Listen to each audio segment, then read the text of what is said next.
Keputusan Parti Keadilan untuk menamakan Yang Berhormat Datuk Seri Dr. Wan Azizah Wan Ismail sebagai calon Yang Berhormat Menteri Besar baru Selangor.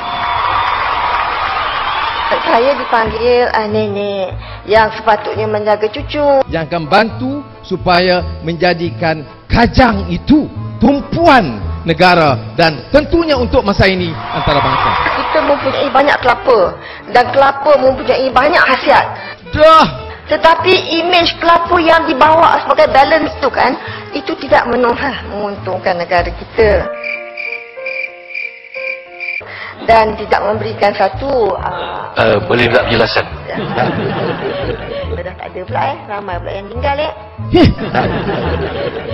Dan Don Kajang seperti yang kita tahu punya rekod yang baik, khidmat yang baik.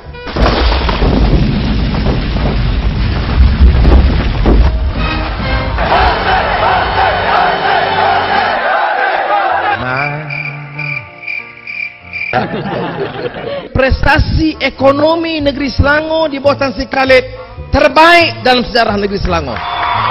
Dia baik, ekonomi baik. Buat apa nak kacau dia? Tamak nak kuasa. Kerana wang ada. Kerana dia ni cermat. Memang subuh kedekut. Ini keras kepala menjaga duit banyak. Yang paling banyak buat aduan mengenai Tan Sri Khalid selama ini pimpinan PAS. Sebelum ini yang paling banyak minta tukar pun pimpinan PAS. Ini keras kepala menjaga duit banyak. Parti pilih Presiden Parti Keadilan, bukan pilih acong aneh mana. Presiden pun sanggup dienggar. Ini keras kepala menjaga duit banyak. Ni Anwar ni nak bunuh bini dia, tak malu ke? There's only you.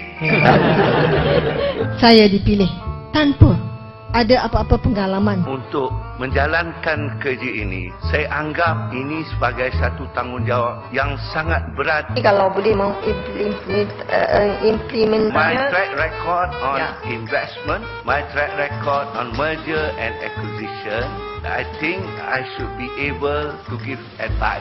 Pengurangan.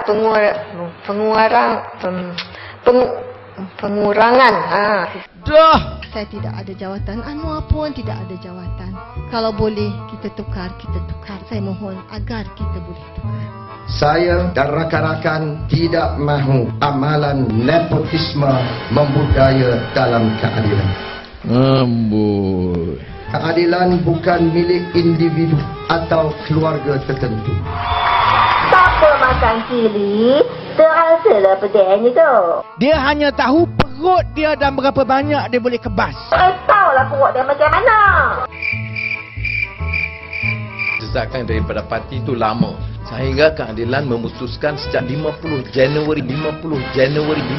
Januari yang lalu. Hasrat salah urus. Malapetaka.